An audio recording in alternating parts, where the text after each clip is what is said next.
Holocaust survivor who is suffering and in desperate need.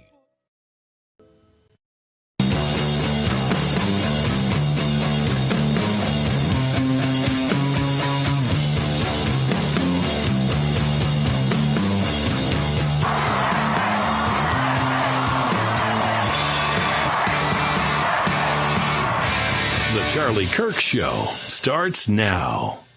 Also see this. White women with at least a college degree, the only group of white voters that really kind of is on the left politically, aligned with progressive causes, democratic politics. Give you an example here. It's that DEI question, right here, that we asked about in our poll. We had two big statements we read to voters.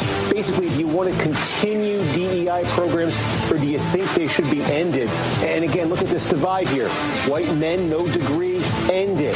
White men with a degree, end it, they say. White women, no degree, end it, they say, by double digits. And then white women with a college degree, completely different by a nearly 40-point margin, they say, to continue DEI. We found something we've never found before in more than 30 years of this poll. What you're looking at here is the image of each political party, the Democrats and the Republicans. And look at this. This blue, it's the Democrats, minus 28, it says. What does that mean? It means that when we ask if you have a positive or negative view of the party, just 27% of voters say they have a positive image of the Democratic Party. 55% say they think of the Democratic Party negatively. That's negative 28 points. This is the trend line going back 30 years. You can see neither party has ever come anywhere near as close to this. It's fallen off a cliff, that number has for Democrats since the election. The percentage of conspiracy theorists who believe that the United States government was involved in the JFK assassination has gone up over the past 10 years. It is now the plurality leader compared to the conspiracy theorists who used to think it was someone, hey, maybe it was Cuba, maybe it was the mob. That's actually down from 40% to 29%. And the overall number of folks who believe in the conspiracy theory that JFK was killed by more than one man is also up. Kennedy was determined to scale down the war in Vietnam and was more open to letting former European colonies chart their own course. While many in Washington were more interested in confronting Soviet communism wherever it surfaced, propping up dictators and authorizing assassinations and regime change on foreign soil. Kennedy was on a collision course with the intelligence agencies, who regarded him as a traitor. Something came to a head that day in Dallas in 1963, and there's still confusion over whether the bullet entered this way or that, and the intel agents who were swirling around Oswald the weeks and months before. Another one of these new files released in the document dump was a memo by Kennedy aide Arthur Schlesinger bashing the CIA after the failed Cuban coup. Schlesinger warned about the CIA's reach overseas and how it was encroaching on the State Department's role in foreign affairs. His memo urged Kennedy to examine CIA reorganization and cautioned that the agency possesses many of the characteristics of a state within a state. After the Bay of Pigs, Kennedy and Khrushchev came this close to nuclear Armageddon.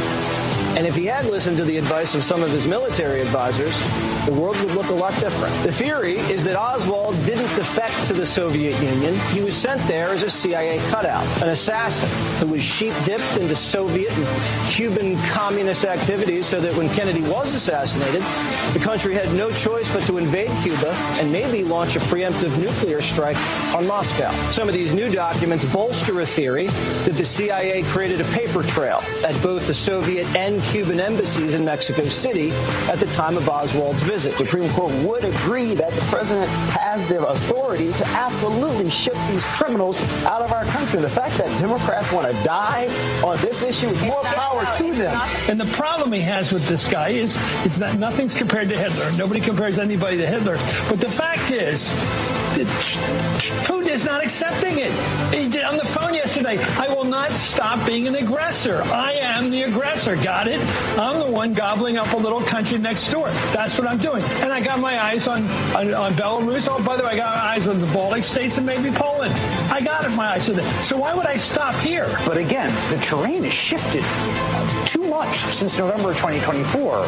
And I do fear Democrats are kind of caught fighting the last war. But again, it just when you are paying as close attention as we are here on this program, here at the network, and I think a lot of you watching at home, it just does seem that now is the time for to break glass, right? That it's not the time for politics as usual.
Every day, there's a battle for your mind raging.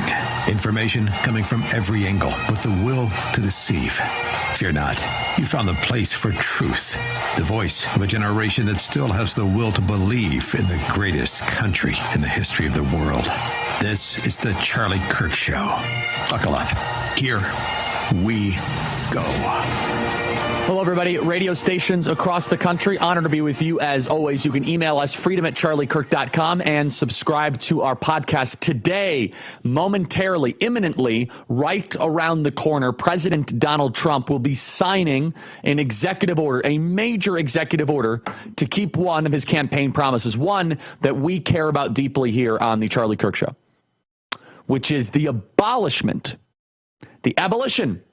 the elimination of the Department of Education. The Department of Education was created in the 1970s under President Jimmy Carter, who separated from what it was previously called the Department of Health, Education, and Welfare. Now, I think that is worthy of a little bit of a pause. That means we were able to send a man to the moon, win 2 world wars, become an industrial superpower, a world superpower, balance our budget, build the world's greatest middle class, have a well-read, well-grounded citizenry without a federal Department of Education. We were able to become the envy of the planet without a centralized bureaucracy called the Department of Education. How were we able to do that? Well, for most of America, education happened between parent and child, pastor and child, community and child. For most of American history, it was local, local, local, because education is the most personal of all the things. It happens in the soul of an individual. Education is very hard to put 2,000 miles away in a bleak, downtrodden building. Basically a glorified cabinet file. Our founding framers and our founding fathers were classically educated. They studied the great books. They understood the big ideas of human nature. They could tell you what was good or evil, holy or profane, right or wrong, the difference between a citizen and a serf. Now when I go to college campuses, they can't tell me what a woman is. They can't tell me what a man is. We went from an education system that would explore eternal truth, one that would challenge children to go after what is beautiful and what is good.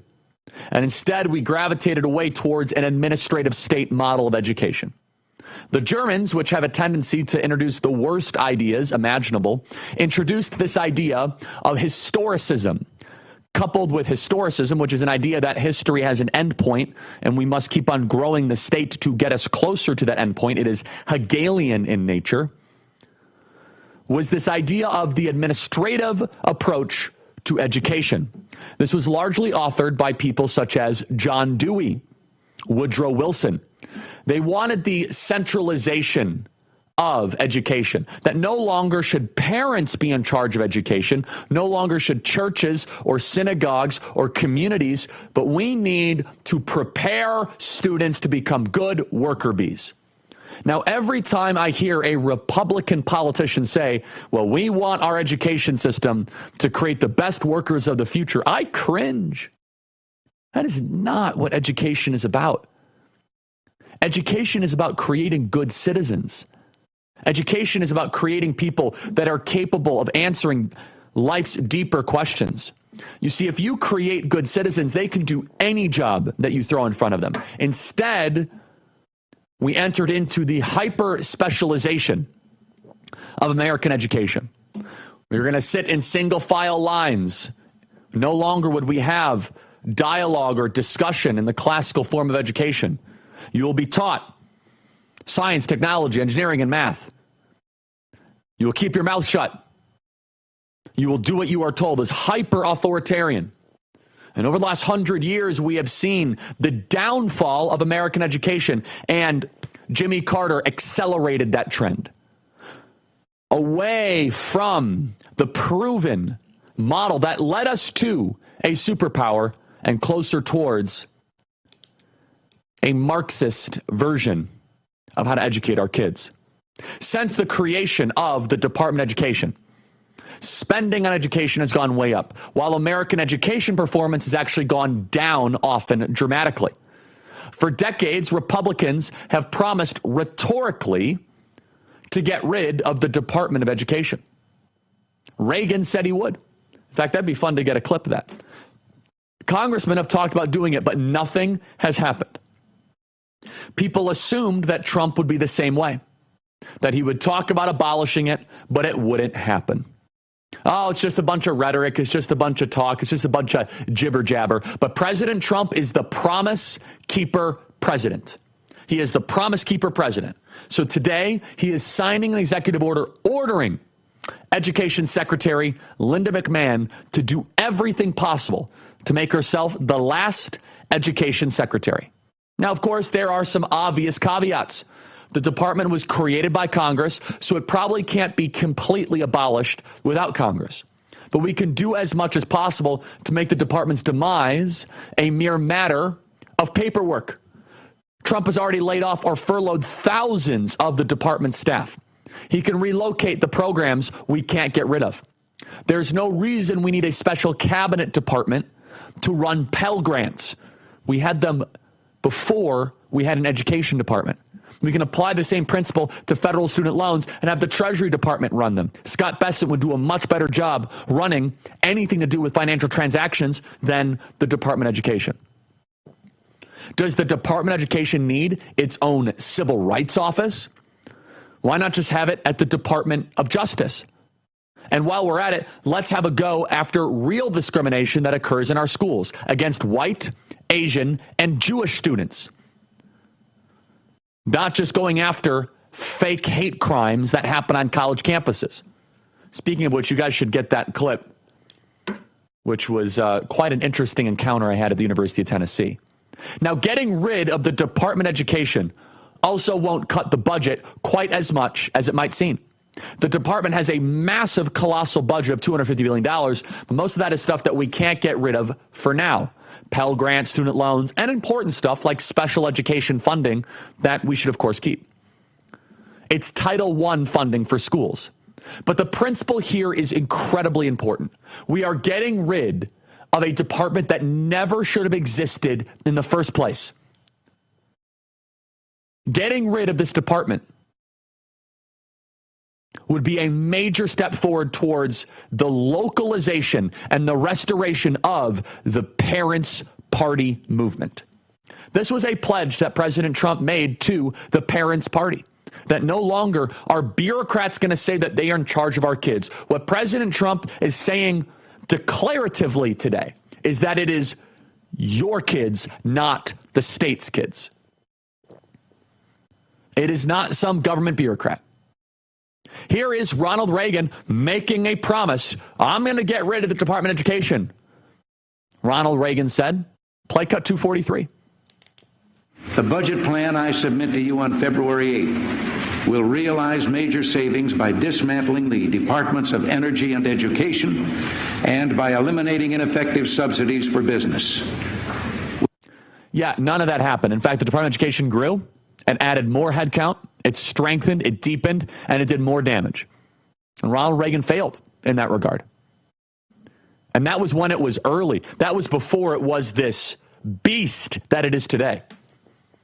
I had the opportunity to walk the halls of the Department of Education. Linda McMahon is doing a phenomenal job a couple weeks ago. That is a sad, depressing, Stalinistic Soviet building. You walk, and it is a massive building, massive. And you got to wonder, what are these people doing all day long? What? And I thought to myself as I walked the halls of the Department of Education, and I stared at 5 or 6 bureaucratic worker bees that wouldn't even look up from their work to look at who was coming by.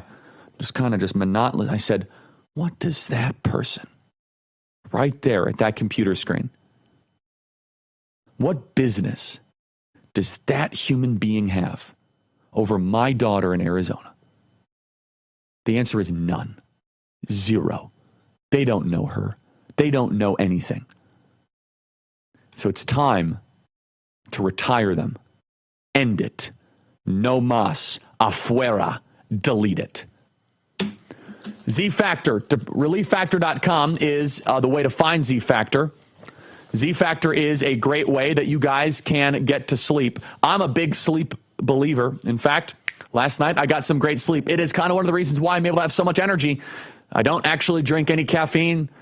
I don't take any energy drinks. I just get sleep. I know it's not that hard to, it's not that amazing.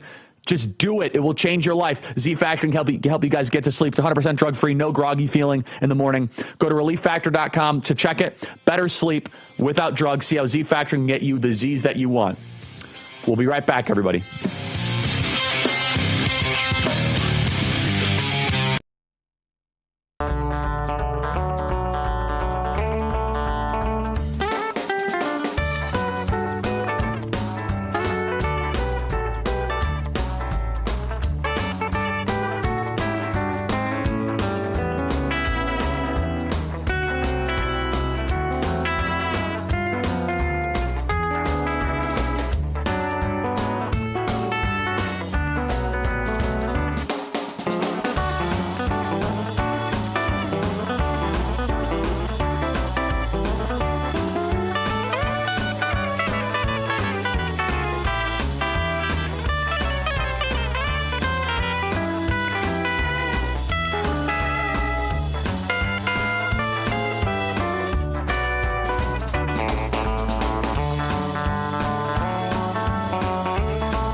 spirit. You're listening to The Charlie Kirk Show. Okay, everybody, welcome back. Email us as always, freedom@charliekirk.com. I want to tell you about Y-Refi. They are the supporters of our very popular, very viral campus tour. Private student loan debt in the United States totals about $300 billion. About $45 billion of that is labeled as distressed. Y-Refi does not care what your credit score is. Y-Refi refinances distressed and defaulted private student loans, which are different from federal loans. Just call 888-Y-REFI-34. It may not be available in all states. Do you have a co-borrower? Y-Refi can get them released from the loan. I guarantee you, everybody in this audience, you guys have a son, a daughter, a sister, a nephew that has private student loan debt that is distressed. I guarantee it. All of us have somebody in our life. Find them and refer them to Y-Refi. If you go to YRefi.com, you could read their testimonials from other people who have been where you are. Y-Refi offers a 3-minute rate check without any credit impact. Bad credit is accepted. Do you have a co-borrower? They can get them released from the loan. They are wonderful people, total patriots, very, very happy with how we've been working with them. That is YRefi.com, YREFY.com. Be right back, everybody.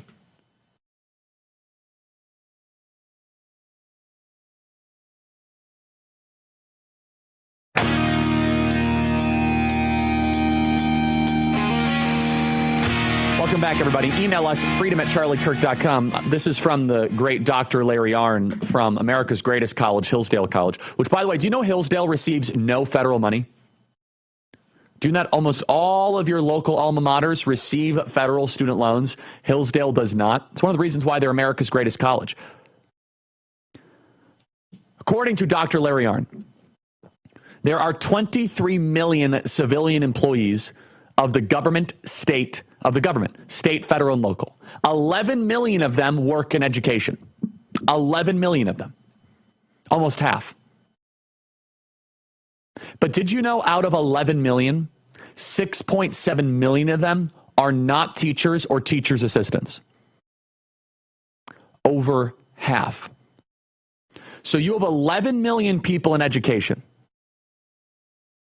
11 million people that work in education in this country. And 4.3 million of them are teachers.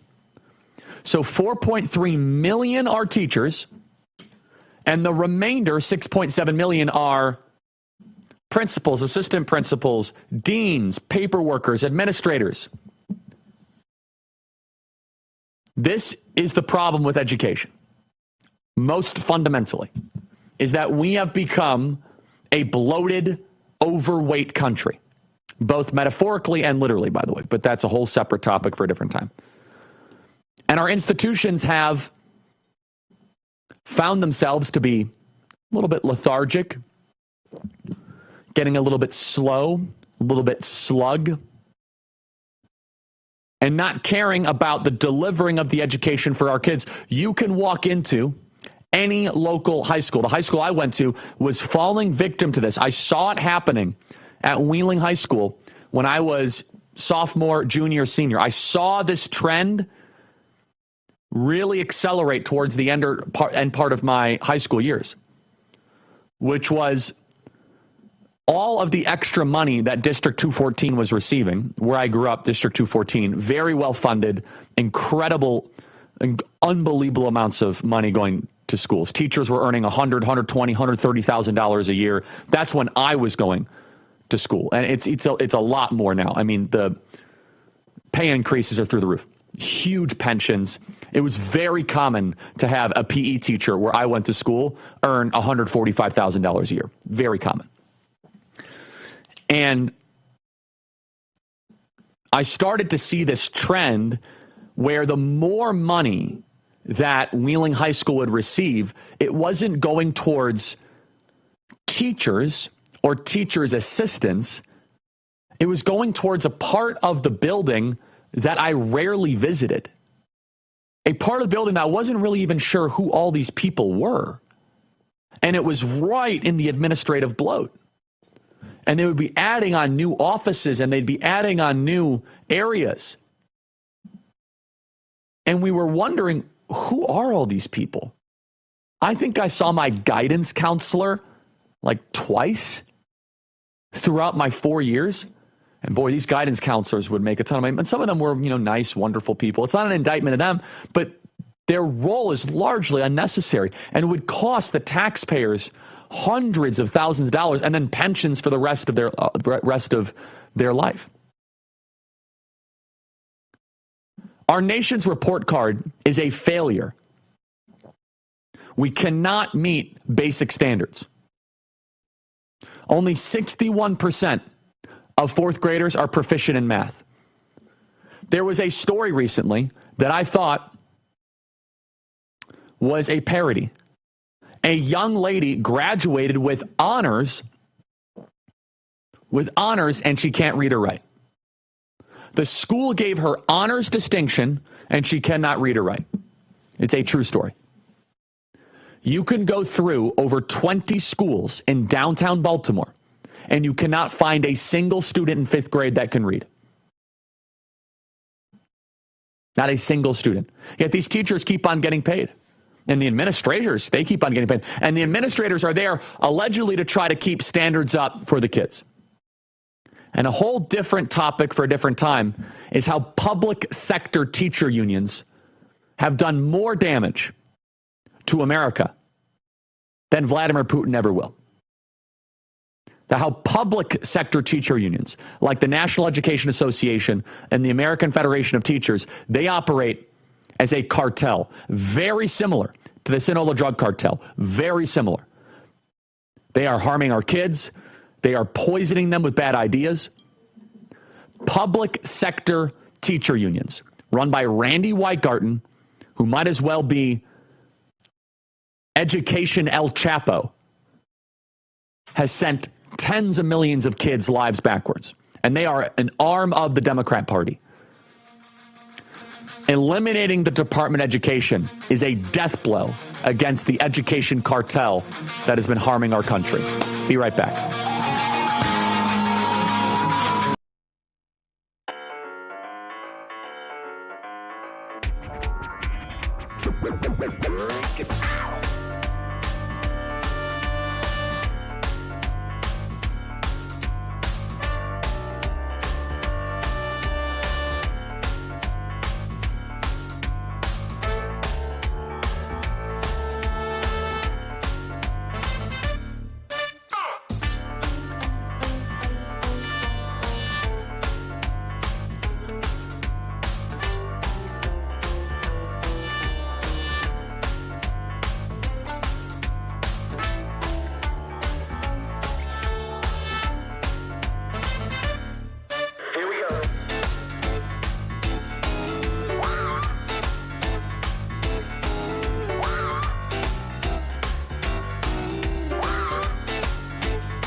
Welcome back to this Real America's Voice news break. I'm Terrence Bates.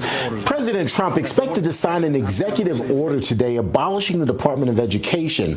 His public schedule includes a window for him to sign an order at 3:30 and immediately followed by an education event, an additional executive order signing. Now, in order to fully do away with the agency, the president would need approval from Congress. Today's order will reportedly direct Education Secretary Linda McMahon to take all necessary steps to facilitate the closure of the Department of Education and return education authority to the states, while continuing to ensure the effective and uninterrupted delivery of services, programs, and benefits on which Americans rely. The idea alone, however, is setting up the latest fight on Capitol Hill, with Democrats and Republicans already drawing battle lines. Executive orders matter. Now, if they want to contest it, I'm sure we'll see it in the courts, that's the proper place to do it. Anybody that disagrees with this, let's put it in the courts and let the courts rule. Meantime, President Trump is pushing the Federal Reserve to cut interest rates. Taking to Truth Social, the commander-in-chief writing, the Fed would be much better off cutting rates as U.S. tariffs start to ease their way into the economy. Do the right thing. April 2nd is Liberation Day in America, he writes. That post coming just hours after the central bank decided to keep rates flat on Wednesday, as Fed Chairman Jerome Powell, quote, said that unusually elevated uncertainty is part of the reason for keeping those rates flat. Powell also using words like turmoil, saying that prices are projected to rise faster than previously expected, in part due to President Trump's tariff plans on U.S. trading partners. However, Powell admits that overall economic data remains solid with the current unemployment rate at 4.1%. An American airline mechanic who was taken by the Taliban while he was traveling as a tourist through Afghanistan is headed home. His name is George Glesman. He had been in Taliban captivity for 2 years. The State Department says his release was brokered in part by Qatari negotiators. After being taken by the Taliban's intelligence services in December of 2022, the U.S. government designated Glesman as wrongfully detained. That's a quick check of your headlines.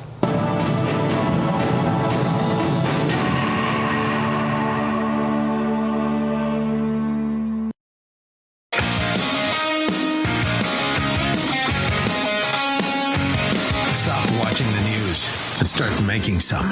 The Charlie Kirk Show. Okay, everybody, welcome back. History, economics, the great works of literature. Did you study these things in school? Probably not. Or even if you did, maybe it's time for an enjoyable refresher. Hillsdale College is offering more than 40 free online courses. They are America's greatest college, everybody. They take no federal funding. We're talking about abolishing the Department of Education. Well, Hillsdale College, they don't need the Department of Education. They are pursuing excellence without it. But most importantly, all of you can learn yourself. You could take these online courses. They've changed my life. I'm right now taking several online courses, and their new one on totalitarian novels. It's an 8-lecture free course, and you'll learn from Hillsdale College President Larry Arnn as he goes in depth on 4 novels: 1984, Brave New World, Darkness at Noon, and That Hideous Strength. Even though these novels were written in the 1930s and 40s, they are highly relevant today as they show what a tyrannical government does to human nature. Most importantly, they can show us that faith, family, and friends are worth fighting for. Maybe you read these books a long time ago in school. Maybe you've heard others talk about them. Maybe they seem a little intimidating. Let Hillsdale College help make the most of them.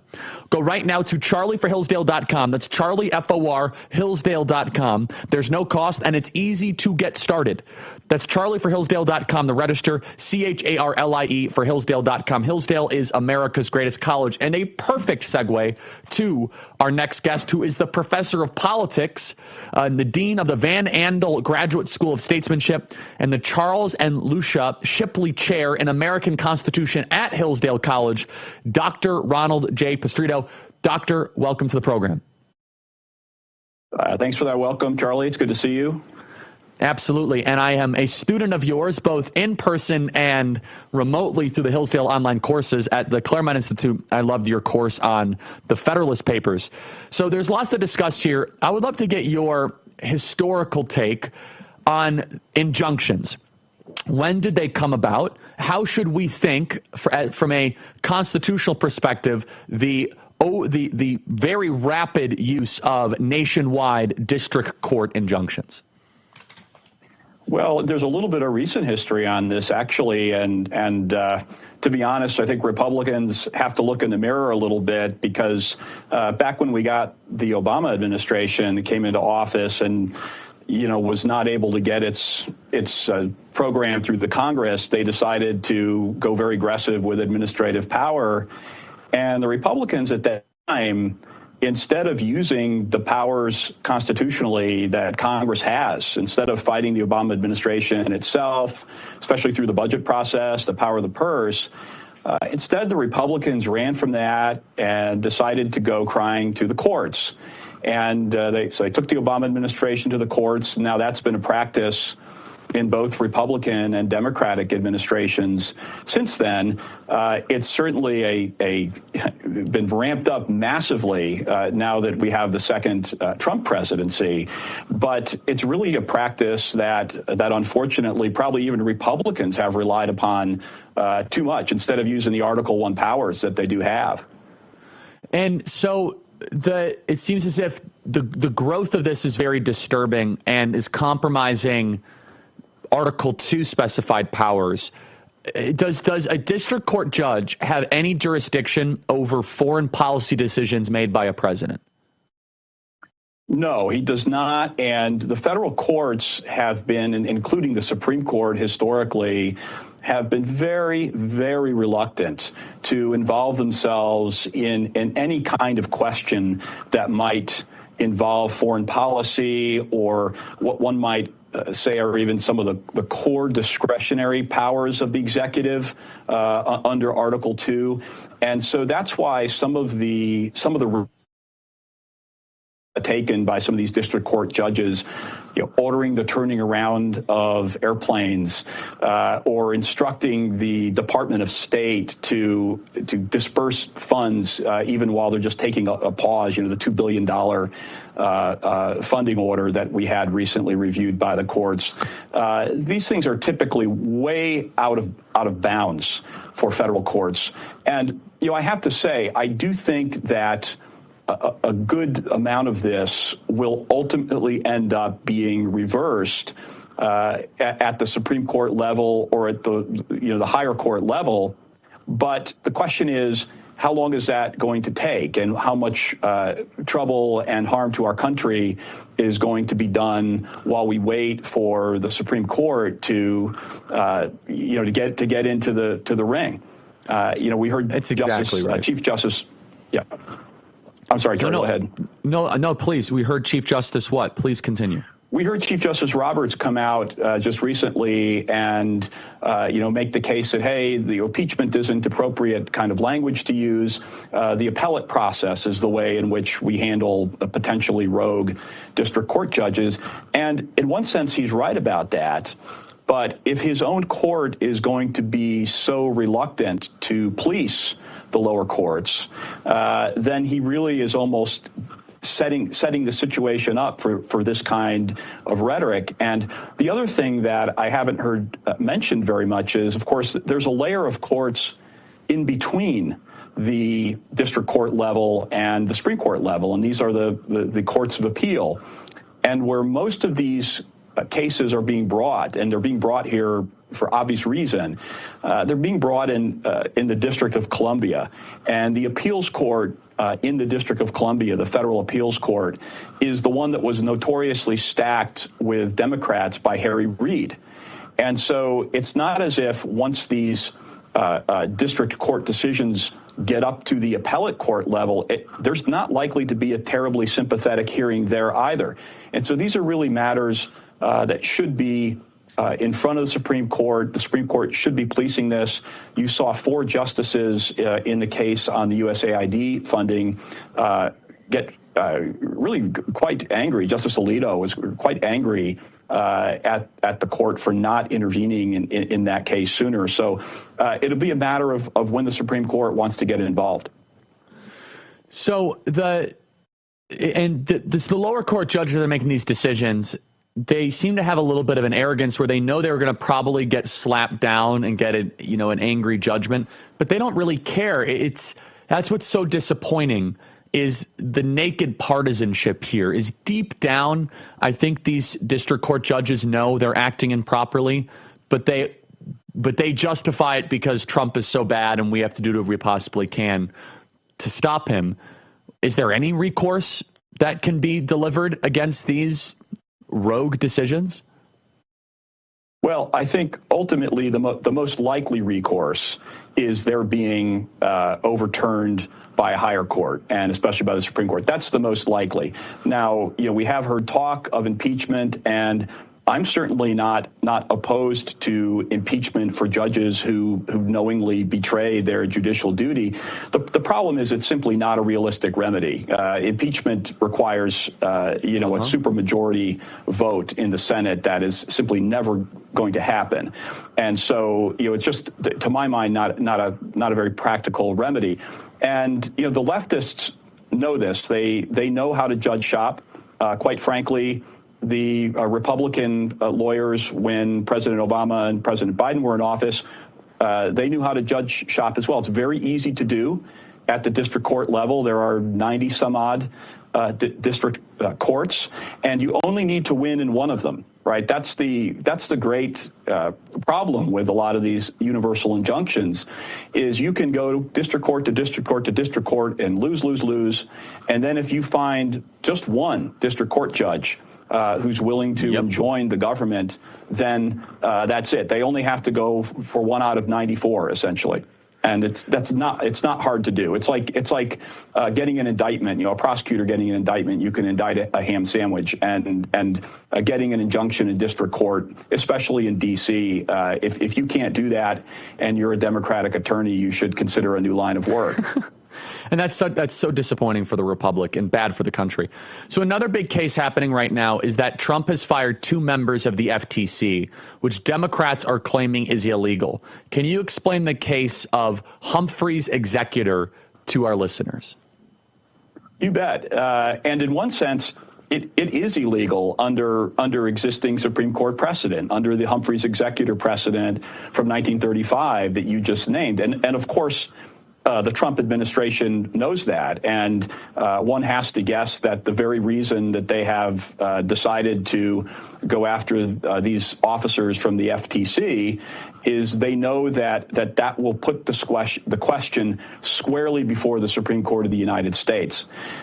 It's the case of Humphrey's executor was about the question of whether or not Congress could create an agency like the FTC, but protect it from presidential control. And the way in which principally it is protected from presidential control is by the president not being allowed to remove the commissioners whenever he likes. And that was challenged in the 1930s. FDR tried to remove Mr. Humphreys, who was a pre-New Deal commissioner, and the court came in and said, no, Congress can, when it wants to create independence for these agencies, it can carve out a special zone of protection from presidential control. And of course, the obvious problem with that is, well, where are they if they're not in the executive branch? The president has the executive power according to our Constitution. And so if they're not controlled by the elected executive, then by whom are they controlled? And so for years, constitutionalists have really wanted to get the court to look anew at the Humphrey's executor precedent. And the good news is it's pretty clear if you follow the jurisprudence over the last several years, the court is pretty sympathetic with the so-called unitary understanding of the executive that I'm describing, that the president has this power under Article 2. You can't limit his removal of executive branch officials this way. Humphrey's executor, I've said many times, perhaps other than Dred Scott, is probably the worst decision in the history of the Supreme Court in terms of its historical ignorance and constitutional incompetence. So I think there's going to be a sympathetic audience, quite frankly, at the Supreme Court. They've gone just up to the edge in thinking about repealing Humphreys in the past. And the Trump administration, they clearly know that. And so they are trying to tee this up as best they can, where even the more incrementalist justices on the court are, they're going to have a hard time evading the issue, I think. I want everyone to check out your latest book, America Transformed, The Rise and Legacy of American Progressivism. I'm going to keep you for another segment. I want to ask you about this because, Dr. Pistrito, of all the teachings that you put forward, both at our time at the Claremont Institute and online, your explanation of the rise of the progressive movement is one of the most important, I think, for our audience to understand. So we're going to talk about that after the break. It is America Transformed. Stay right there. Okay, what do we have, guys? Relief Factor is amazing. 100% drug-free Relief Factor is great. When you hear the term living better, what do you think about? More money, a bigger house, maybe a yacht? What about how you feel physically? Well, how you wake up each day or how you sleep or what activities you can and cannot do. If pain is affecting your life, then you should check out Relief Factor. So give their 3-week quick start a try, only $19.95 and less than $1 a day. Visit relieffactor.com or call 1-800-4RELIEF. That is 1-800-4RELIEF. Relief Factor can give you a chance to rediscover the true meaning of living better again. So go to relieffactor.com and call 1-800-4RELIEF. That is 1-800-4RELIEF. So give their 3-week quick start a try. Great company, really good supporters of our show. Get out of pain today. Relieffactor.com. That is relieffactor.com. Email me, freedom@charliekirk.com. I want to hear from you more with Dr. Ronald Pistrito, author of America Transformed, from the greatest college in America, Hillsdale College. We'll be right back.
Yeah, may not be saying much. It's the Charlie Kirk Show. Okay, everybody, welcome back. Email us, as always, freedom@charliekirk.com, and subscribe to our podcast. I want you to be aware that we have our YWLS Young Women's Leadership Summit coming up in June, play cut 185.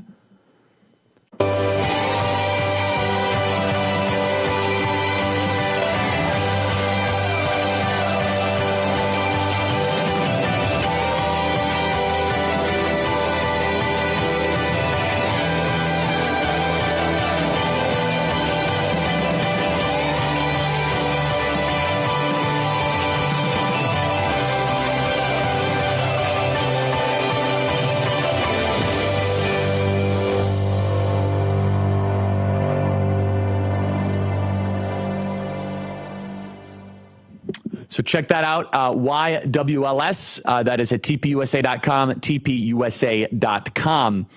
We have more with Dr. Ronald Pistrito coming up after the break. We're going to talk about the progressive movement and how America has been transformed and the fight to restore it, which is what we are undertaking right now. Be right back.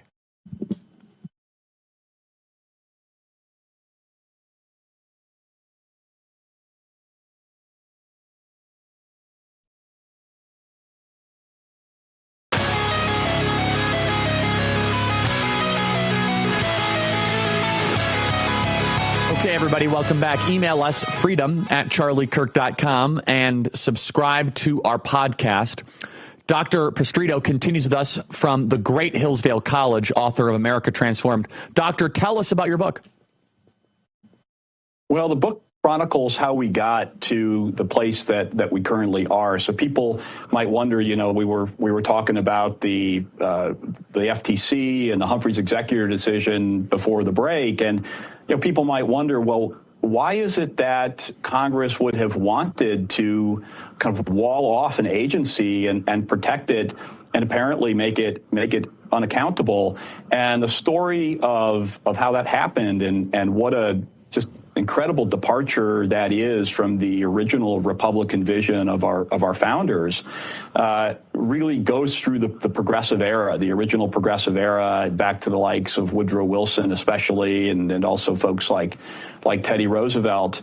And so what I try to do in the book is to say, all right, all of these developments today, these rogue agencies, the fact that you have hundreds of thousands of people governing us, and they go on doing it regardless of election. Elections come and go, and the administrative state just sort of chugs on. Well, that didn't just happen. It wasn't just in the last 5 years or 10 years. It's been a project underway in this country for 100 years. It goes back even into the end of the 19th century.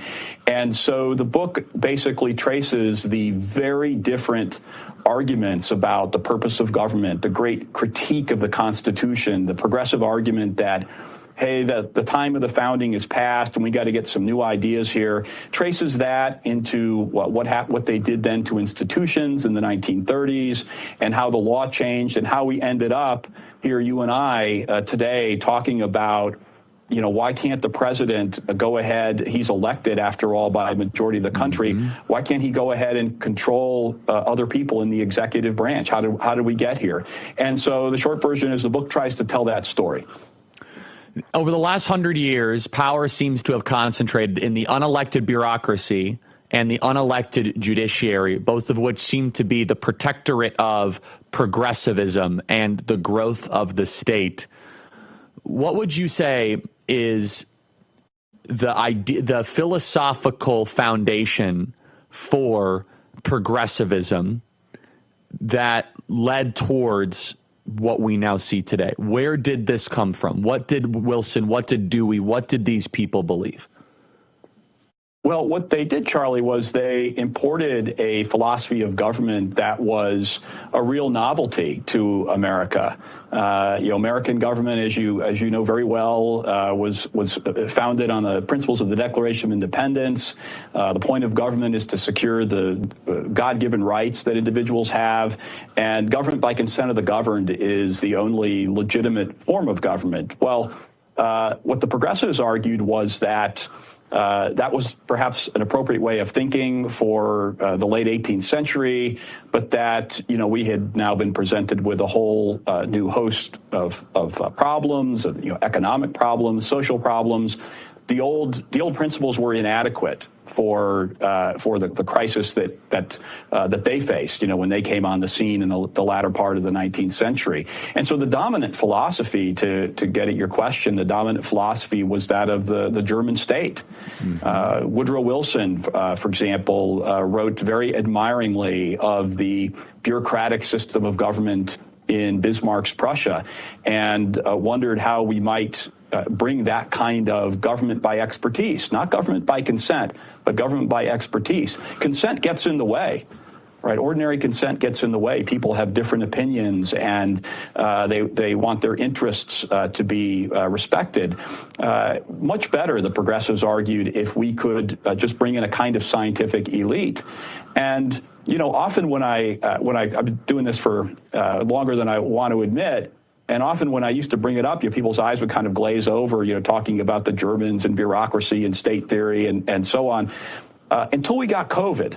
Yep. Until we got told, until we got told basically that, hey, elected people should get out of the way. We need the experts. We need to do whatever, Tony Fauci and his minions tell us. And all of a sudden it became very real for people. And so that was a kind of renewed appreciation of what happens when you cede too much of government by consent. Wonderful summary. We are out of time. Thank you, Dr. Pistrito. Everyone check out the book, America Transformed, and also take the free online courses, A Constitution 201 by Dr. Pistrito at charlieforhillsdale.com, charlieforhillsdale.com. Doctor, thanks so much. Thanks for having me on, Charlie. Good to see you. The entire second hour with Roger Stone on the JFK files. Woo! Buckle up. Stay right there.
America's Voice family. Are you on Getter yet? No. What are you waiting for? It's free. It's uncensored. And it's where all the biggest voices in conservative media are speaking out. Download the Getter app right now. It's totally free. It's where I put up exclusively all of my content 24 hours a day. You want to know what Steve Bannon's thinking? Go to Getter. That's right. You can follow all of your favorites. Steve Bannon, Charlie Kirk, Jack Posobiec. And so many more. And the best part? You can watch Real America's Voice right there on Getter. Live. So join the conversation. Hop on the Getter chat room. Engage with patriots who are just like you. Good morning, Getter friends. We're breaking news, we're delivering the truth, and we're doing it on Getter every single day. So don't wait. Download the Getter app now. Sign up for free and be part of the movement. It isn't just an app. It isn't just a social media platform. It's a community.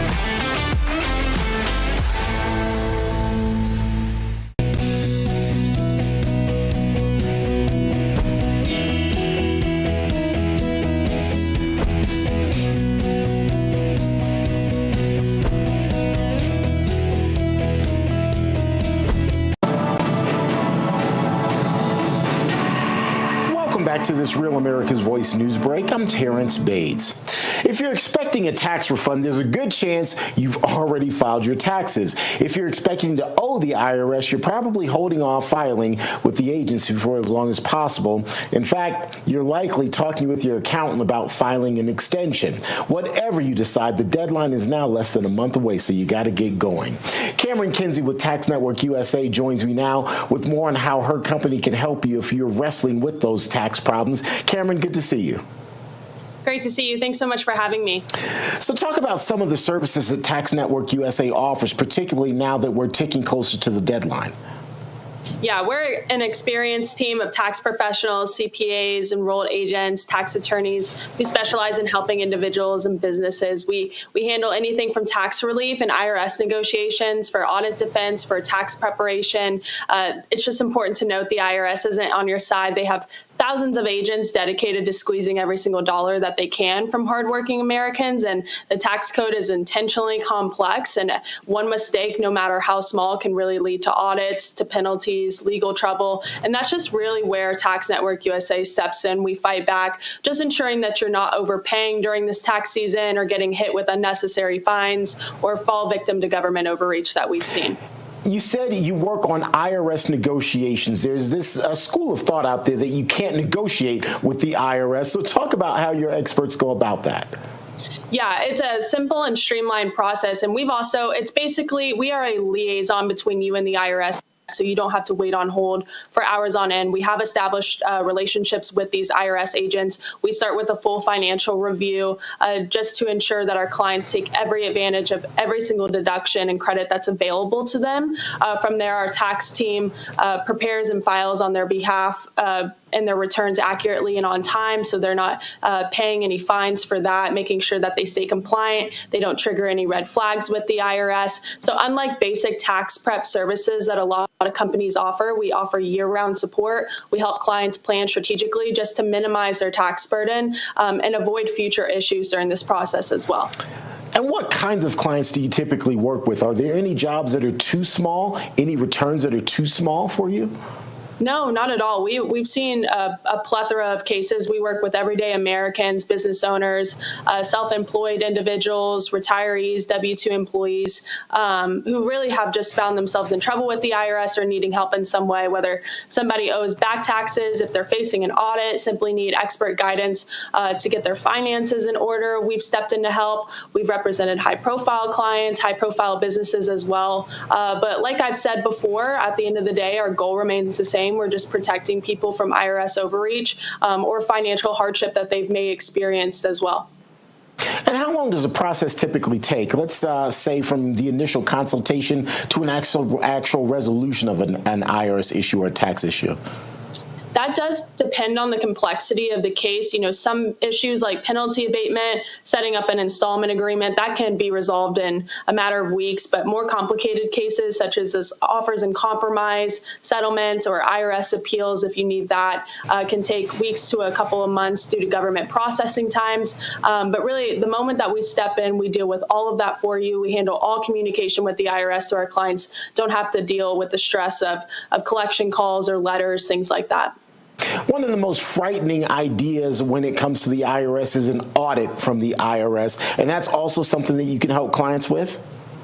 Yes, absolutely. So IRS audits, of course, can be intimidating. We make sure our clients aren't bullied or taken advantage of during that process. We'll review our client's case. We gather all the necessary documentation for you and represent them in front of the IRS so they don't really have to face that alone. If the IRS or if an audit results in an unfair penalty, we immediately file an appeal. We fight back for you. So our team really does know the tax code inside and out. Like I said, we do have tax attorneys and things like that. So we challenge the IRS using their own rules. Many times we've been able to prove errors in their assessment as well and get penalties reduced or eliminated.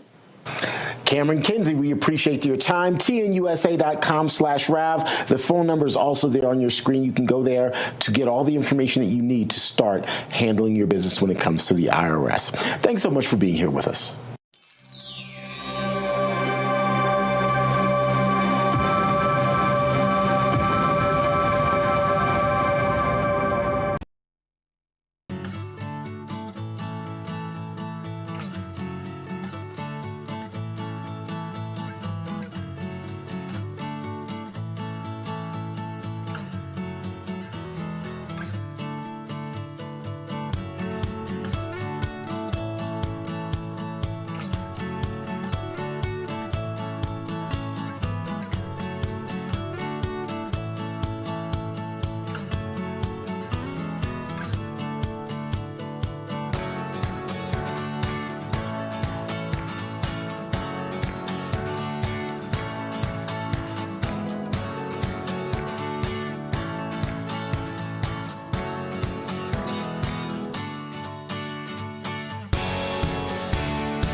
right, everybody, welcome back. Email us, freedom@charliekirk.com. So we were waiting for the JFK files. 80,000 of them. And no, I did not read all 80,000 of them, but our next guest already knows all of them by heart and can tell you what's really going on here. For the full hour, we have the legendary Roger Stone, and we're going to take our time here and go through what have we learned from the files, what do we know, and the truth about who killed John Fitzgerald Kennedy. With us is Roger Stone. Roger, welcome to the program. Charlie, it's great to be with you. Before we start, once again, I want to commend you and Turning Point USA for the crucial role you played in the greatest comeback in American political history, the smashing victory of President Donald Trump. Well, thank you, Roger. It was a team effort, and thank you for never leaving the president's side and for fighting all the way through. So, Roger, let's start with the most immediate news, and then we can kind of go back in time. What did we learn from this JFK file dump?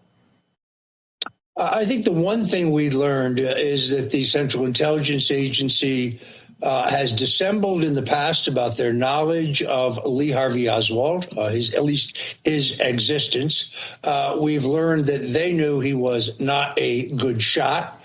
I don't believe that he is the shooter from the 6th floor of the Texas School Book Depository building. But again, these documents have been in government hands for 62 plus years. In other words, plenty of time to sanitize them. A number of congressmen, like Tim Burchett from Tennessee, suggested early on that the president broaden his disclosure order to include every agency, not narrow it to the Kennedy assassination documents archive that is controlled by the Central Intelligence Agency. So we don't know if what we have seen is complete, but what we do know is what we've seen so far is inconclusive, other than to say it does confirm that the Central Intelligence Agency had far earlier knowledge of Oswald, and the documents we've seen so far tend to seek to reinforce what I still believe is a false narrative, that Oswald shot Kennedy. If Lee Harvey Oswald shot John Kennedy and he used a $26 World War II vintage Italian Army carbine, why does he have no powder burns on his chest or his arms or his hands, according to the test by the Dallas Police Department? So let's just stay focused on the and by the way, I sympathize you 100%. I've always subscribed that this Oswald thing is nonsense. I think there were more than one shooter, but I want to get into that eventually. But just on the files, and I know this is a silly question, has anyone actually gone through all of them as of our conversation now, Roger? I mean, it's so much. It's so expansive. Has someone now finally thoroughly read all of them?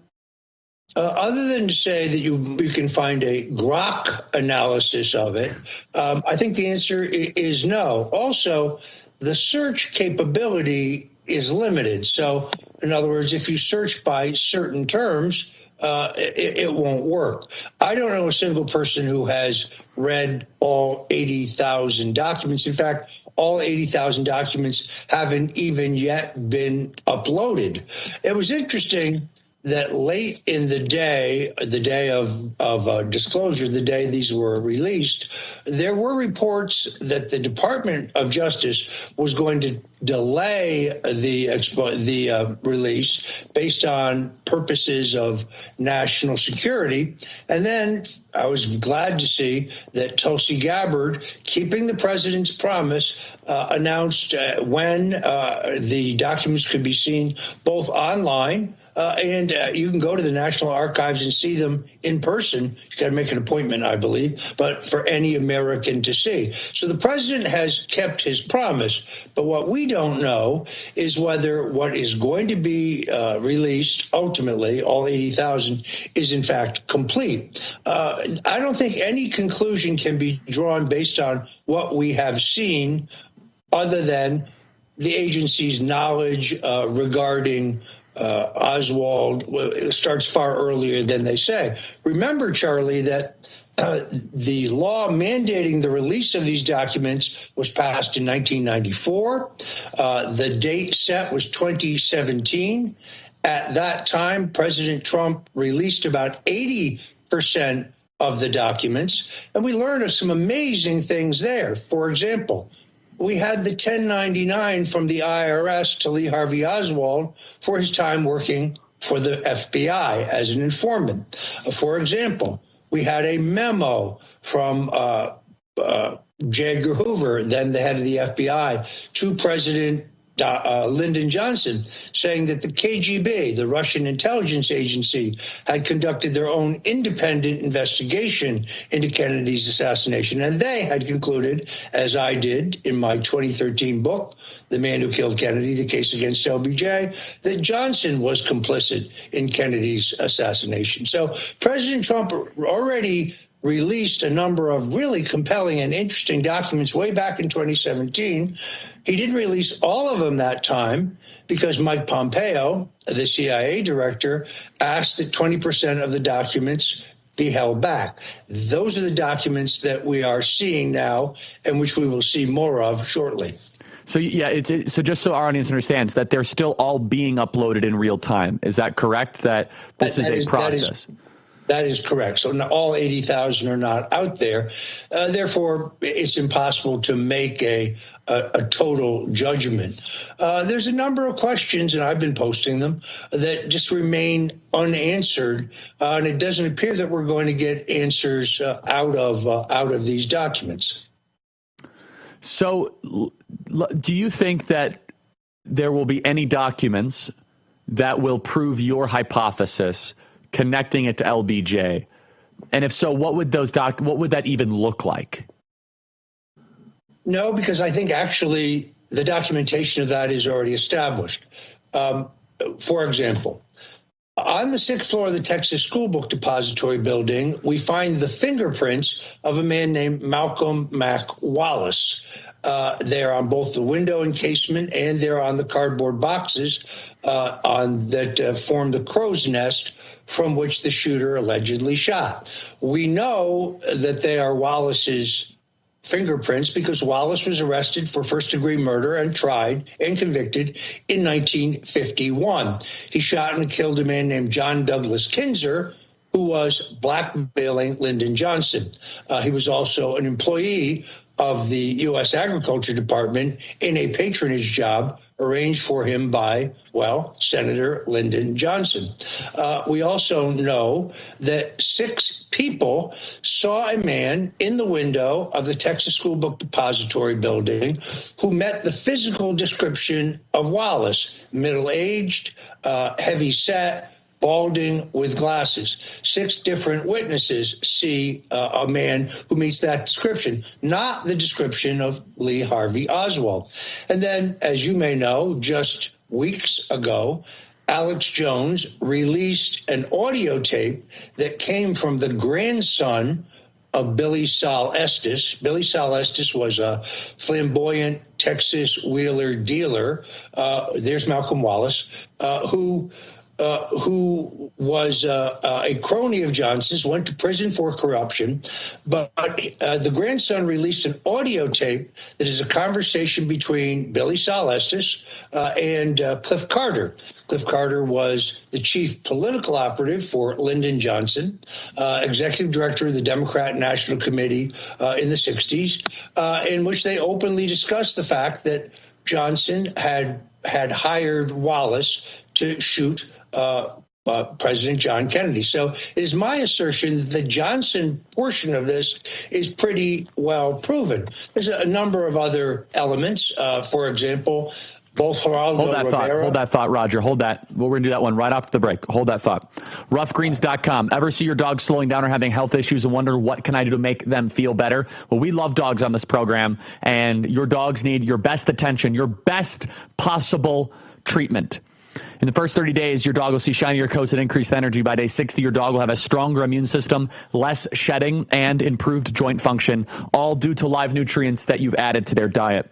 And at 90 days, better digestion, reduced inflammation, improved heart health, and you might even see reduced their cancer risk.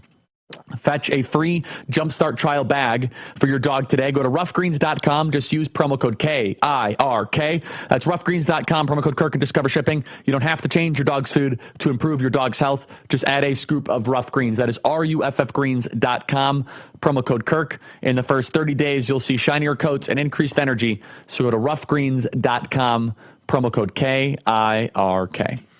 Email us, freedom@charliekirk.com. Subscribe to our podcast. Open up your podcast application and type in Charlie Kirk Show. Roger Stone continues with us after the break as we continue to find the truth, pursue the truth of who killed JFK. Be right back.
The insane.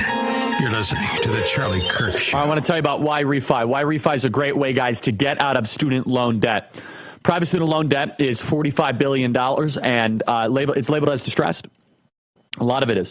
Why Refi can reduce your monthly payment and guarantees interest rates under 6%, ensuring affordability and financial relief. You can even skip a payment every 6 months, up to 12 months without penalty. Just call 888-YREFI34 or log on to YREFI.com. You can even skip a payment every 6 months, up to 12 months without penalty. Go to YREFY.com. YREFI offers a 3-minute rate check without any credit impact. Go to YREFI.com. That is YREFY.com. Go to YREFI.com, 888-YREFI. 34. That's YREFI.com. May not be available in all 50 states. If you have private student loan debt, just drop what you're doing and listen. You guys can get out of debt at YREFI.com. That is YREFY.com. If your private student loan debt is keeping you up at night and ruining your life, It does not have to. Why Refi can save you thousands of dollars by refinancing and even lowering your total cost. So go to whyrefi.com. It is not a debt settlement company. So check it out right now at whyrefi.com. That is wyrefy.com. Be right back, everybody.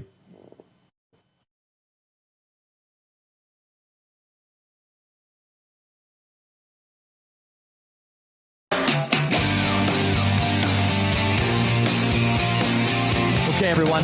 Roger Stone continues with us. Roger, please continuing what you were saying. Yeah, this, as you know, Charlie, the motivation for me to write my book, The Man Who Killed Kennedy, The Case Against LBJ, which, by the way, nothing we've seen so far distracts from or contradicts the conclusion that the CIA is among those involved in the murder of Kennedy. But I was working for former President Richard Nixon in his post-presidential years. I've been brought in to work on his schedule and do occasional political chores for him. He was, as you know, liked a good martini.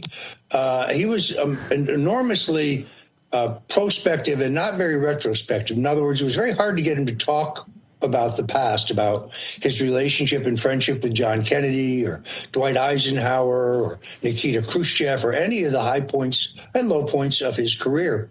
But after a couple of cocktails, he would open up a bit. And it was on one of those occasions that I said, Mr. President, can I ask you a question? He said, sure. I said, who really killed John Kennedy?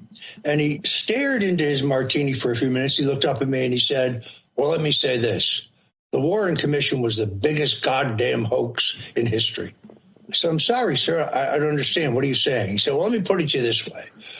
Lyndon and I both wanted to be president, but I wasn't willing to kill for it.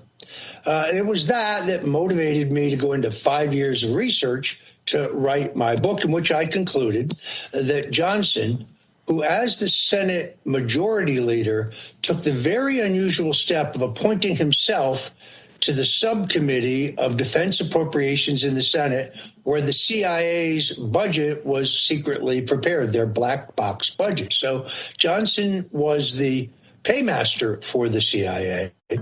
Johnson had also been receiving bribes from Carlos Marcello, the gangster who ran gambling in Texas and Louisiana.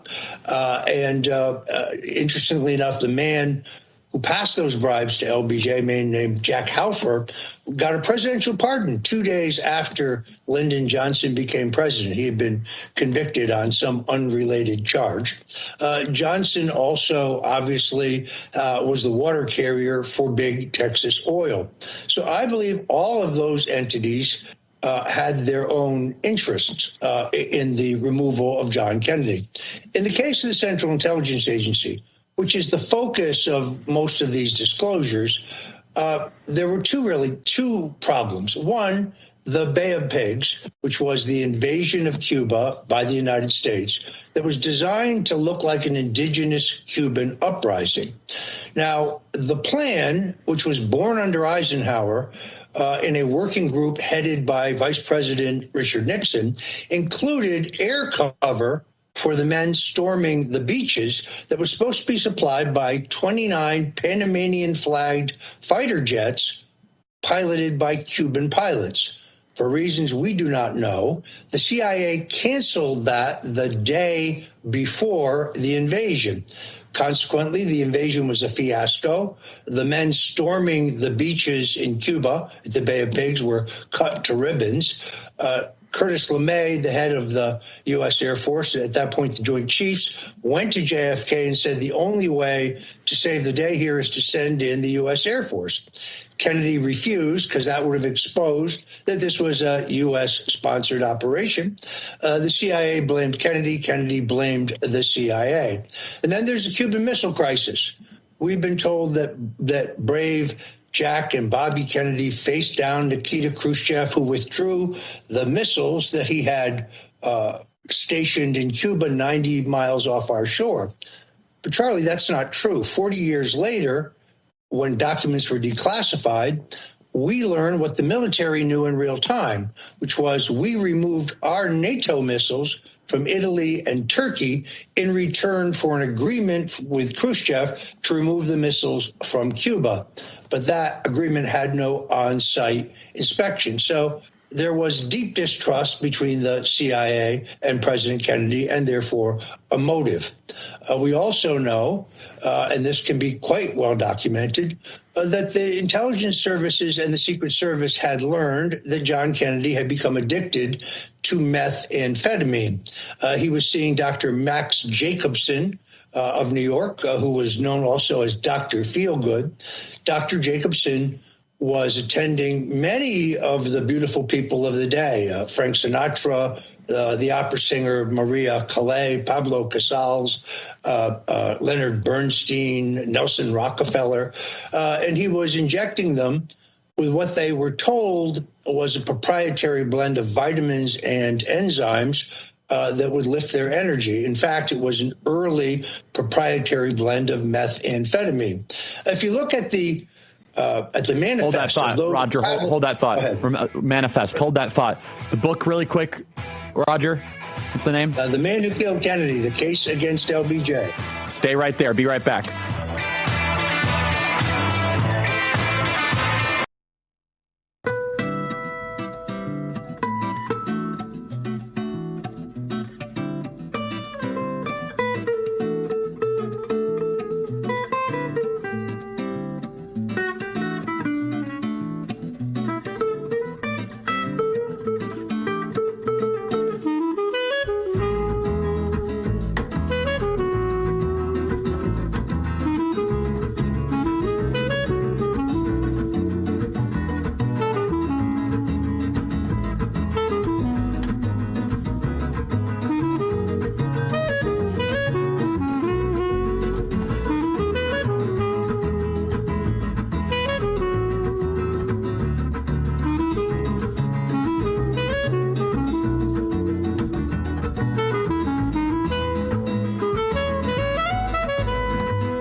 Welcome back to this Real America's Voice news break. I'm Terrence Bates. Health and Human Services Secretary Robert F. Kennedy Jr. is taking aim at the dyes that are in many of the foods you eat. We wanted the dyes out of the food. The science on the dyes is so overwhelming. They're making products now in this country that have the dyes in them, like Fruit Loops, for example. and you buy the same product in Canada and it doesn't have the dyes. You buy the same product in Europe and it doesn't have the dyes. So we are going to get rid of the GRAS standards for new products. We're going to go back and review all of these old ingredients to make sure that they are safe. And we're going to encourage these companies to get rid of them as quickly as possible. Great. Now, GRAS, G-R-A-S, stands for Generally Recognized as Safe. Secretary Kennedy says the standard was adopted in 1958 and has since been taken advantage of by the country's food industry. He now plans to launch a review of food ingredients that fall under the Generally Recognized as Safe umbrella. The secretary also says standards 10,000 ingredients meet that, or it says that 10,000 ingredients, meet that standard here in the United States compared to just 400 in Europe. Well, it is back to war in Gaza as Israeli forces are launching airstrikes, and Hamas just launched its first post-ceasefire attack on Israel. Reports out of Israel say the 3 rockets fired by Hamas didn't cause any damage or deaths. In Gaza, at least 70 people are said to be dead and dozens more hurt following this latest bombing campaign in that war-torn region. Today's action comes just a day after Israel resumed ground operations in Gaza. Israel says the ground operations are targeted and focused on expanding a buffer zone separating the northern and southern halves of Gaza. Israel resumed its attacks on Tuesday, saying that Hamas has been dragging its feet in the next stage of this previously installed ceasefire. This morning, the terror group is calling the Israeli attacks, quote, a new and dangerous violation of the 2-month-long ceasefire agreement. In a statement, Hamas claims that it is committed to the ceasefire deal and is now calling on mediators to get to work getting it reinstated. That's a quick check of your headlines. I'm Terrence Bates.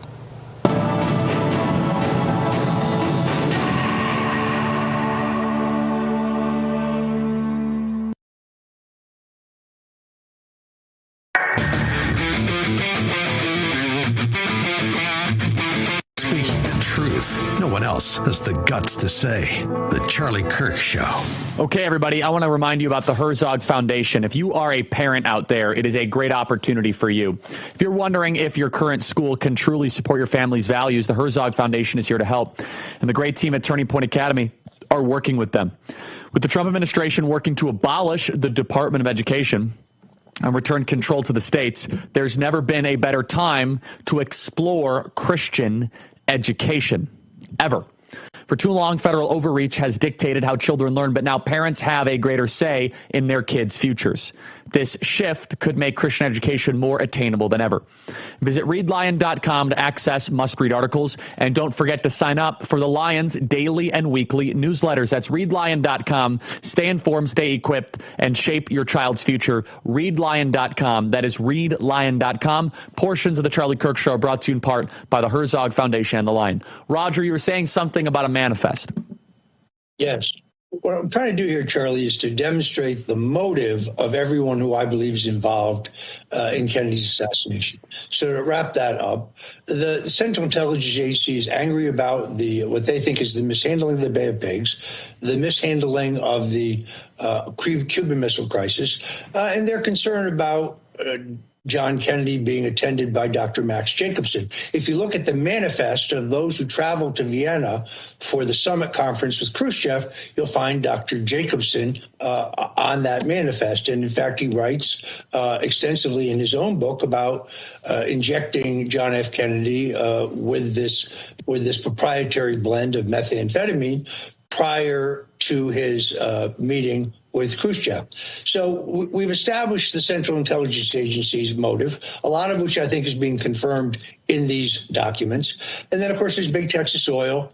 Kennedy wants to repeal the oil depletion allowance. There's just so many unanswered questions. For example, Malcolm Kilduff, the deputy press secretary for John Kennedy, the man who announces to the press that Kennedy is dead, historic recording, he says in his memoirs that he's on the elevator with the new president, Lyndon Johnson, immediately after Johnson has assumed the presidency. And he says to him, Mr. President, who would do something so horrible? Who would kill our president? And Johnson says, it was a communist, son. He says, well, what kind of communist, Mr. President? He said, it was a Russian communist, son. There's only one problem. Lee Harvey Oswald has not yet been apprehended. Another point. The FBI under J. Edgar Hoover puts out a telex to all the station chiefs in the United States saying that Lee Harvey Oswald, a Russian communist, has been apprehended. But the telex goes out before Oswald has actually been arrested in the theater in Dallas. Another unanswered question. So Roger, just in the interest of time, I do have a question, though. Sure. So you were close to Richard Nixon. If Richard Nixon believed this, which I'm not doubting your story, why didn't he then go public with it during Watergate or in his post-presidency? Because it very well could have helped him while he was being transitioned into political exile. You know, our mutual friend Tucker Carlson, I think, actually illustrated this point. Very recently, he played an audio tape that is a conversation between Richard Nixon and the CIA director, Richard Helms, in which he's beginning to pressure Helms for help from the CIA in the encroaching Watergate scandal. And he confronts him and says, you know, a lot of dirty business went on over there at the agency. A lot of things were covered up. And Helms plays dumb and says, I'm not sure I understand what you're talking about, Mr. President. And Nixon says it right out loud. He says, let me put it this way. I know who shot John. So the answer to your question, Charlie, is I believe, based on that recording and also on an interview I did with General Alexander Haig, Nixon's last chief of staff, that Nixon leveraged his knowledge of Kennedy's assassination and the government's duplicity in it for the pardon.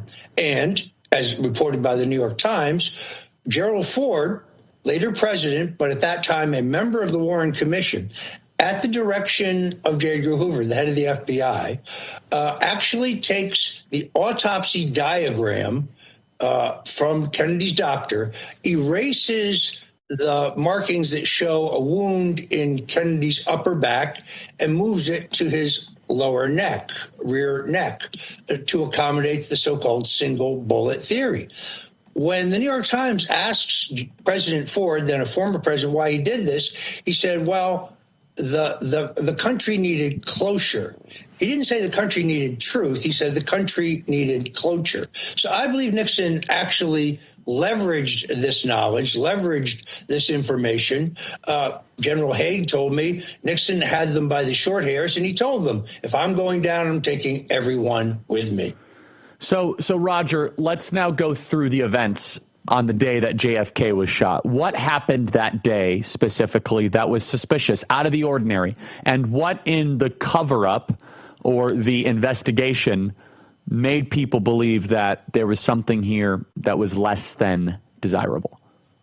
Well, let's remember, Kennedy is supposed to be going from the airport to the merchandise mart outside of Dallas, neither one of which is in the city limits. It is John Connally, then governor of Texas, who insists that the motorcade route go through Dealey Plaza. So why did they even go into the city to come back out of the city? And Jerry Bruno, who is the chief advance man for John F. Kennedy, records in his book that he objected to the motorcade route because it would have required, and did require, the presidential limousine to come to a full stop. A stop sign, which, of course, is what made Kennedy a target. Connally insists that if they don't take the motorcade route as demanded by the governor of Texas, that the entire trip will be scheduled.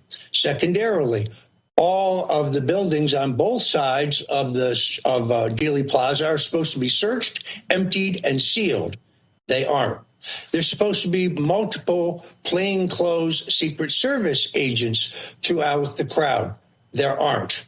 There's supposed to be 3 motorcycle officers, each abreast the presidential limousine on each side. Not only are there not 6 motorcycle cops, there's 1, and he's directed to ride behind the presidential limousine. And then, of course, there is the question of Lyndon Johnson. The vice presidential limousine is riding 2 car lengths behind the presidential limousine. But if you look at newsreel footage and still camera footage, what you see in the succession of photos is Ralph Yarborough, the senator from Texas, arch enemy of Lyndon Johnson, Lady Bird Johnson, and Senator Johnson, or Vice President Johnson. And then in the next image, Johnson is missing. That's because he hits the deck prior to the first shot being heard. Now, Rufus Youngblood, who was a Secret Service agent assigned to Johnson, testifies to the Warren Commission that upon hearing the first shot, he pushed Johnson to the floor.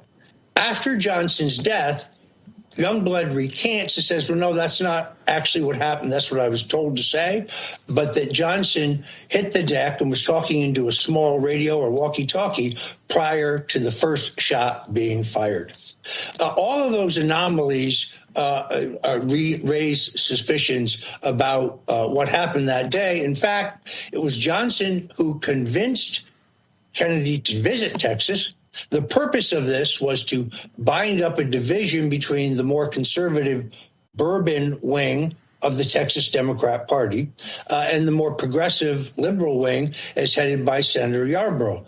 According to Jackie Kennedy's memoirs, the night before, Johnson goes to President Kennedy's hotel room in Fort Worth and tries to change the motorcade arrangements to put Senator Yarborough, his hated rival, in the death car with John Kennedy and move Governor Connally to the vice presidential car. Kennedy refuses, saying it defeats the whole purpose of his trip to Dallas. He's supposed to be seen with the head of the conservative wing of the party to try to unite the party for the 1964 election. Johnson pitches a fit. Jackie Kennedy says to her husband, "What's wrong with Lyndon?" And JFK says, "That's just Lyndon being Lyndon." As you know, Connally was wounded along with John Kennedy. And from thence, the so-called single bullet theory was conjured up. In fact, this new documentary by Paramount Plus, What the Parkland Doctors Saw, you said at the beginning, Charlie, there are multiple shooters. And the wounds the doctor saw in John Kennedy were consistent with his being shot from the front and the back. None of this, of course, is reflected in any of the documents that have been released thus far. So let's remind the audience, though, the significance of this, because some 20-year-old that might be watching this show, Roger, would say, that's all terrible, but so what? Okay, let's say that there were two shooters. If there was more than one shooter, therefore that means the government lied about it in the Warren Commission, they actively covered it up, and therefore it means definitionally it was a conspiracy. Roger, do you believe in more than one shooter? If so, what do you think happened on the grassy knoll? There's at least two witnesses, one in the railroad tower, a second witness on the ground, who see a man on the fence line on the so-called grassy knoll. They see a puff of smoke from a gun. They actually see the man drive up in a green Plymouth station wagon, remove a rifle from a rifle bag, shoot from the fence line. I believe that man was a paid assassin, a Corsican who was working for organized crime. I think that is one of two shooters. The other shooter we've already talked about. I believe it is Malcolm Wallace from the 6th floor of the Texas School Book Depository. Johnny Roselli, very famous gangster, rather flamboyant, insists that he was a shooter shooting from the sewer grate. So there's at least three shooters. I think there may have been a fourth shooter in the Dow Tex building, which is across from the Texas School Book Depository building. 16 doctors record a blowout wound in the rear of Kennedy's head, meaning he had been hit from the front. There's a wound about the size of a grapefruit in the back of Kennedy's head. By the time his body gets to the Bethesda Medical Center, and by the way, his body had to be removed at gunpoint by the Secret Service because Texas state law insists on an autopsy performed in Texas before the body can be released. So they essentially snatch the body and they take it to Washington. Now, I believe it is possible that Kennedy's body actually left on Air Force Two, got to Bethesda Medical Center earlier than expected. That the coffin that was on Air Force One may have been empty, and that wound is not recorded in Bethesda. Well, and really quick, yes or no question, Roger. Didn't his head go missing? His brain very definitely went missing. That is indisputable. Yes. Poof, it just disappeared. Roger, stay right there. More after the break. Today, we're constantly taking photos and videos to remind us of favorite moments. But what about those captured before the smartphone? Legacy Box was founded over a decade ago with one mission: to bring your memories into the 21st century. Legacy Box is simple and a safe solution for digitizing all your memories. And by going to legacybox.com/Kirk, you can enjoy 50% off for my listeners when you get started with Legacy Box. Fast forward into the digital age with Legacy Box. It's legacybox.com/Kirk. They are wonderful supporters of this program and really enjoy using them. Digitize your home movies. We love using Legacy Box. You should too. legacybox.com/Kirk. Email us, freedom@charliekirk.com. Be right back, everybody.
Be silenced.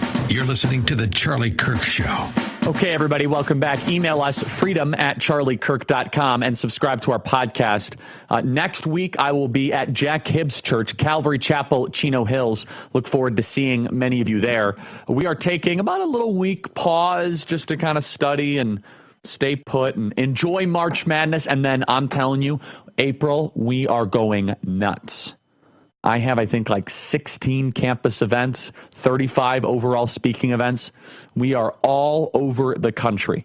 We are doing stuff in Indiana that's going to be announced. We're doing stuff in Wyoming that's going to be announced. We're doing stuff in Texas that's going to be announced. We're doing stuff all across the country. Michigan, Illinois, you name it, I will be there. It's going to be a lot of fun. So look forward to seeing you guys there. You can find out all the updates at charliekirk.com. That is charliekirk.com.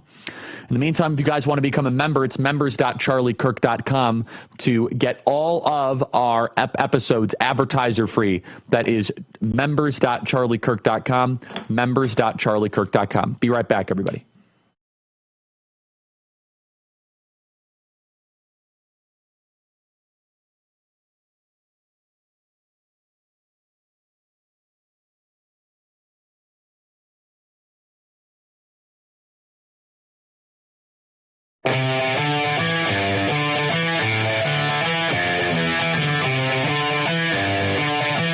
everybody. Welcome back.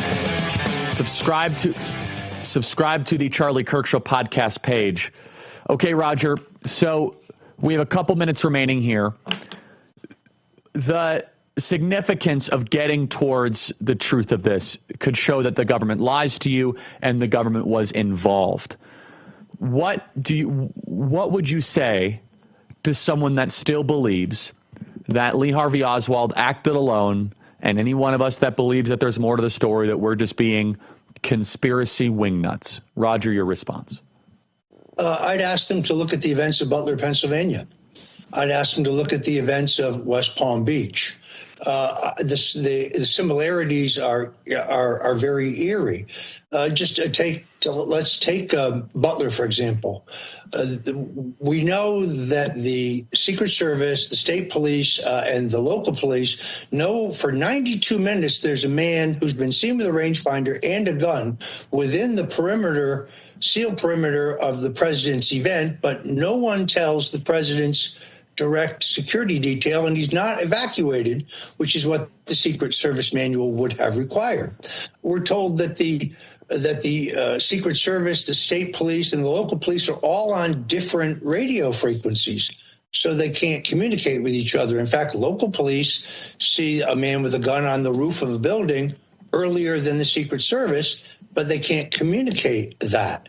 We're told that Thomas Matthew Crooks is the man who shot President Trump from the roof of a building, but just as they hosed out the inside of JFK's limousine almost immediately, they hosed down the roof of the building where Crooks was shot and killed, presumably so there'd be no trace of his DNA. I find all of these things troubling, and I think that there are more questions than there are answers. And I find that troubling in itself. Donald Trump poses an existential threat to the established order. And now you look at the events in West Palm Beach, which are even more disturbing. How does this man, Ryan Routh, who is accused of trying to kill the president, we're told that he's indigent, behind in his rent payments, behind in his alimony payments. How does he afford to fly to Kyiv? How does he afford to fly to London, among other places he's been seen? How does he afford to post an online website recruiting mercenary soldiers to fight in Ukraine? How does he obtain the gun that he has with him on the ground in West Palm Beach, where the serial numbers have been filed off? Again, clear ties to the Ukrainians. So what happened in 1963, not dissimilar to what happened in the run-up to the presidential election, which is why every night when I say the rosary, when I pray the rosary, I pray for the protection of the president and his family first and foremost. You can call me a conspiracy theorist if you want, but there's already been 2 attempts on his life. Why would there not be a third? And I mean, that's dark and deep and true stuff, Roger, unfortunately. You have been working on this for decades, I'm sure frustratingly. Do you believe you're making progress, Roger, in informing the American people about the truth of how our government might have the ability to execute its own president? Well, I certainly pray that I do. Charlie, I'm working on a book on the attempted assassination of President Ronald Reagan. You know, the government has never produced a final report. But we know that John Hinckley, Jr., the man accused and later incarcerated and recently released in the assassination attempt of Reagan, is always in front of Reagan, crouching, shooting upwards. He gets off 4 shots. All 4 shots are accounted for. None of them hit Reagan. Reagan was hit from above and behind. This is indisputable. So I'm now in about chapter 8 of what I think will be a 10 or 12 chapter book on that assassination. I think that there's a timeline of history here, Charlie. I think the same dark forces Eisenhower called them the military-industrial complex. We call them the deep state. The same forces who killed Kennedy, the same forces who removed Nixon for having the audacity of being for peace in a silent coup, the same forces that tried to kill Reagan, the same forces who tried to kill Trump. Is this, in fact, this deep state, this globalist conspiracy of unelected bureaucrats and others that infect our national security apparatus, our military, the think tanks, the defense contractors, and they are scared to death by the most improbable and I think successful president in our lifetimes. Well said. Everyone, check out Roger's book. One more time, say it, Roger. The Man Who Killed Kennedy, the case against LBJ. You can get it by going to themanwhokilledkennedy.com. Thanks, Roger. Talk to you soon. Excellent work. See you guys tomorrow.